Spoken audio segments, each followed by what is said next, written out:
আসসালামু আলাইকুম। সবাই ভালো আছেন আশা করি।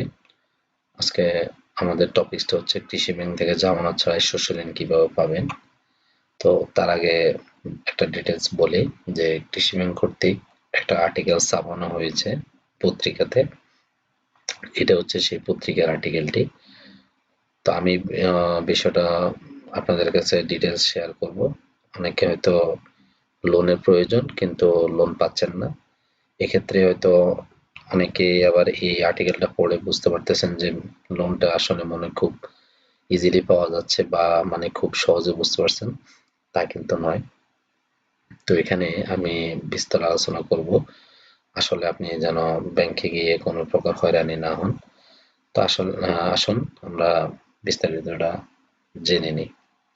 কৃষি ব্যাংক থেকে জামানত ছাড়া যে শস্য ঋণ পাবেন কিভাবে, এই বিষয়টা নিয়ে আজকে একটা আর্টিকেল ছিল এটি। তো আসলে আমরা একটু পড়ার পাশাপাশি আমরা ডিটেলস আলোচনা করব। আমি মার্ক করব, মার্কের পাশাপাশি আপনারা এটা খেয়াল করবেন। যেমন জামানত জামানত ছাড়াই শস্য ঋণ নিতে পারবেন কৃষকেরা। এক্ষেত্রে এটা সত্য যে কৃষি ব্যাংক জামানত ছাড়াই ঋণ দিচ্ছে শস্য ঋণ, তবে শস্য ঋণটা হচ্ছে ছোট ছোট, অর্থাৎ 40,000, 50,000, সর্বোচ্চ 1 লাখ বা একটু বেশি, বা বিভিন্ন অঞ্চলে আছে বিভিন্ন চাষের উপর নির্ভর করে 1 লাখ, 2 লাখ, 3 লাখ এরকম। আসুন আমরা একটা ডিটেলস শিখি বা জানি। মূলত কৃষি ব্যাংক প্রত্যেক বছরই একটা বড় অ্যামাউন্ট আপনার একটা লোন ডিসবার্স করে থাকে, এবং বিশেষ করে একটা বড় অ্যামাউন্ট শস্য ঋণের ক্ষেত্রে ব্যবহার হয়ে থাকে। তো কৃষি ব্যাংক যে পরিমাণ সারা বছর একটা মৌসুমে, অর্থাৎ জুলাই থেকে জুন একটা অর্থ বছরে তারা একটা বাজেট করে, ওই বাজেটের 65% অর্থাৎ 65% তারা শস্য ঋণ দিয়ে থাকে। অর্থাৎ শর্ট লোন বা যারা চাষবাস বিভিন্ন ধরনের চাষের জন্য এই ধরনের ঋণ দিয়ে থাকে।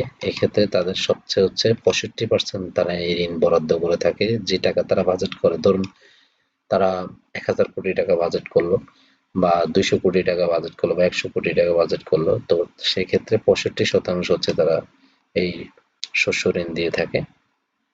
এখন এটা হচ্ছে মৌসুমী ফসল ফলানোর জন্য। তো এক এক অঞ্চলে এক এক রকম, এটা ডিটেলস বললাম না। এখন আমরা দেখব কোন ফসলের জন্য কত ঋণ দিয়ে থাকে। তো এই ক্ষেত্রে বলে নিই, তারা সাধারণত 5 একর জমি পর্যন্ত জামানতবিহীন ঋণ দিবে, মানে মিলবে। তো এটা একটু ব্যাখ্যা করে নিই, জামানতবিহীন লোনটা আসলে কি। জামানতবিহীন হচ্ছে আপনি যখন আপনার জমি বাড়ি বা যে কোনো জিনিসের দলিল বন্ধক দেওয়া লাগবে না, দলিল দেওয়া লাগবে না, কিন্তু আপনি লোন পাবেন। এখন হয়তো আপনার কাছে মনে হবে যে লোনটা তো তাহলে খুব সহজ। না, আসলে জিনিসটা এত সহজ না। আপনি ব্যাংকে গেলেই বুঝতে পারবেন যে লোন পেতে হলে আপনাকে কত বেগ পেতে হবে, কত হয়রানি হতে হবে, কত রকম জানতে হবে। তো ঠিকই যে তারা জামানতবিহীন লোন দিবে, সেক্ষেত্রে অবশ্যই আপনার জমি জমার যে ডকুমেন্টস গুলো ভ্যালিড কিনা সেটা কিন্তু তারা যাচাই করবে। আমি এই ব্যাখ্যাগুলো দেওয়ার জন্যই আসলে আপনাদের কাছে ভিডিওটি। তো এখন আপনার জমি অ্যাকচুয়াল আছে কিনা আপনার সবকিছু যাচাই বাছাই করে তারপরে কিন্তু আপনার প্রয়োজন হলে আপনি খতিয়ান দলিল না দিলেও লোন পাবেন, তবে সঠিকতা যাচাই আছে কিনা সেটাই দেখবে। আসুন আমরা বিভিন্ন ফসলের যে ঋণ কত টাকা সেটা জানবো। এই মুহূর্তে যারা যেসব অঞ্চলে ভরো ধান হয়ে থাকে, অর্থাৎ ধান চাষ হয়ে থাকে বা হচ্ছে, ওইসব অঞ্চলে প্রতি একর অর্থাৎ প্রতি 100% ডিসিমেল বা জমির প্রতি একরে বা 100% জমিতে আপনি 76,790 টাকা ঋণ পাবেন। এবার আসুন, এখানেও একটি ঝামেলা আছে। 76,700 ঋণ পাবেন অর্থাৎ আপনি যদি জমির পরিমাণটা 1 একর হয় বা 100% হয়, তবে সেক্ষেত্রে আপনার কিছু চার্জ আছে, অর্থাৎ জমির খরচ আছে, ওই খরচের নির্দিষ্ট কিছু খরচ আছে, ওই খরচের টাকা বাদ যাবে। ধরুন প্রতি একর জমিতে একটা খরচ বলতে এটা হচ্ছে, ধরেন বিষয়টা হচ্ছে কিছু চার্জ হিসাবে ধরে রাখে কৃষি ব্যাংক, সেই চার্জটা কেটে ধরেন 5,000 বা 7,000 টাকা বাদ দিয়ে বাকি টাকাটা পাবেন। অর্থাৎ আপনি ওখানে তাদের যে নির্দিষ্ট একটা খরচ হিসাব করা হয় কৃষি ব্যাংক থেকে আপনার জমির পরিমাণ অনুসারে, তখন ওই খরচটা বাদ দিয়ে আপনাকে আসলে একর প্রতি ৭৬,০০০ দিবে না, ৭০,০০০ টাকার মতো আপনি পেয়ে থাকবেন। সেই হিসাবে আপনি যদি এটা হচ্ছে ১ একর, আর ৫ একর জমি যদি আপনার থাকে, হ্যাঁ, অনেক অঞ্চলে, চর অঞ্চলে, অনেক বিশাল বিভিন্ন জলাভূমি অঞ্চলে শুকিয়ে গেলে আপনি ধান চাষ করলে বিশাল একর জমি থাকে, ওই একর জমিগুলোতে আপনি যদি ৫ একর জমি থাকে, সেক্ষেত্রে আপনি ৩,৮৩,০০০ টাকার মতো পাবেন। সেক্ষেত্রে যে জমির কিছু চাষের একটা নির্দিষ্ট চার্জ আছে, সেটা বাদ দিয়ে আপনি পাবেন।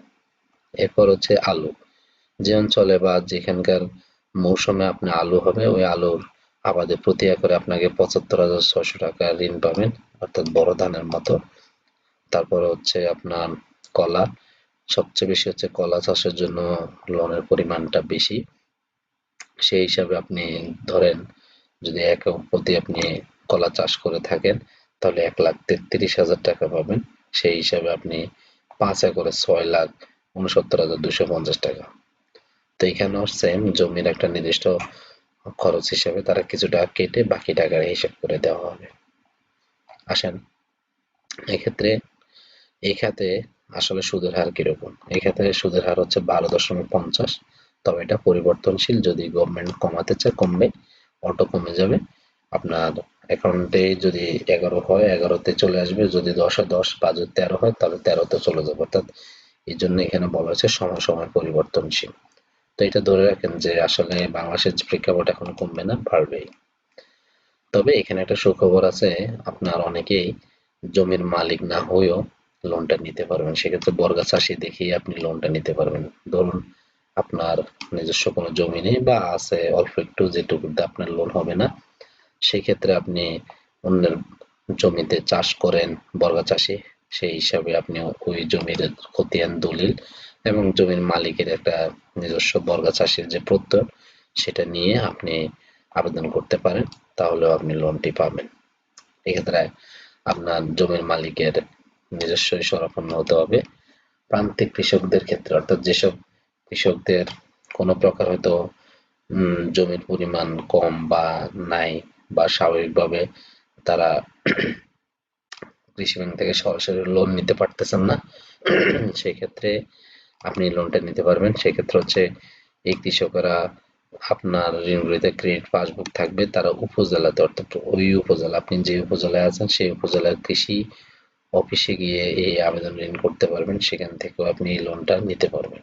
প্রায় সব ধরনের ফসলের ঋণই এখানে পাওয়া যায়। তো আসলে বিষয়টা হচ্ছে, আপনি লোন পাবেন, কিন্তু লোনের ক্ষেত্রে আপনাকে অবশ্যই আপনার জায়গা সম্পত্তিকে যাচাই বাছাই করবে।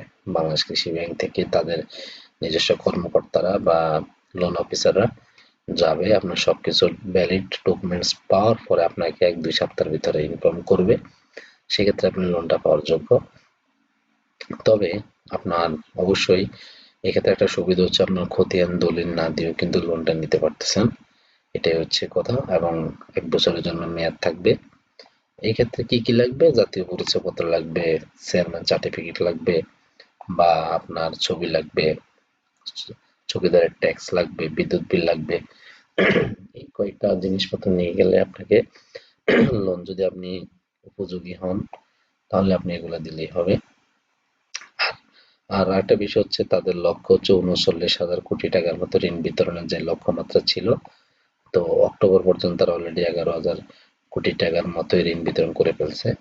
এবং সেই ক্ষেত্রে ৪৭% তারা শস্য ঋণ খাতে করেছেন। পশুপালন এবং পোল্ট্রি খাতে বিতরণ করা হয়েছে ২৭%। অর্থাৎ আপনার যদি পশু বলতে এখানে গরু, তারপর হচ্ছে ছাগল, এসব ক্ষেত্রে হলো পোল্ট্রি বা মুরগি, হাঁস, এসব ক্ষেত্রেও আপনি এই লোনটি নিতে পারবেন। আর এছাড়া অনেকে মৎস্য, প্রাণী সম্পদ, সেচ, খামার যন্ত্রপাতি, দারিদ্র্য বিমোচন, শস্য গুদাম ও বাজারজাতকরণে কৃষি ঋণ দেওয়া হয়। এটিও একটা নিজস্ব রীতিনীতি আছে এবং সার্কুলার আছে। আপনি চাইলে কৃষি ব্যাংকে যোগাযোগ করে বিষয়টা জানতে পারেন। তো আজকে বিষয়টা হচ্ছে, কৃষি ব্যাংক থেকে যে জামানত ছাড়া শস্য ঋণ পাবেন, সেক্ষেত্রে আমি একটু ডিটেলস দেওয়ার চেষ্টা করেছি। আরো যদি কোনো বিষয় আপনার জানতে ইচ্ছে করে, অবশ্যই আমাদেরকে কমেন্ট করে জানাবেন। আমরা চেষ্টা করব আপনার কমেন্টের উত্তর দিয়ে, বা কোনো ওই কমেন্টে যদি কোনো বড় ধরনের ভিডিও প্রয়োজন হয়, তাহলে সেটি করেও আপনারা ভিডিওটি ছাড়বো। আশা করি আপনারা আমাদের পাশে থাকবেন। আল্লাহ হাফেজ। আসসালামু আলাইকুম।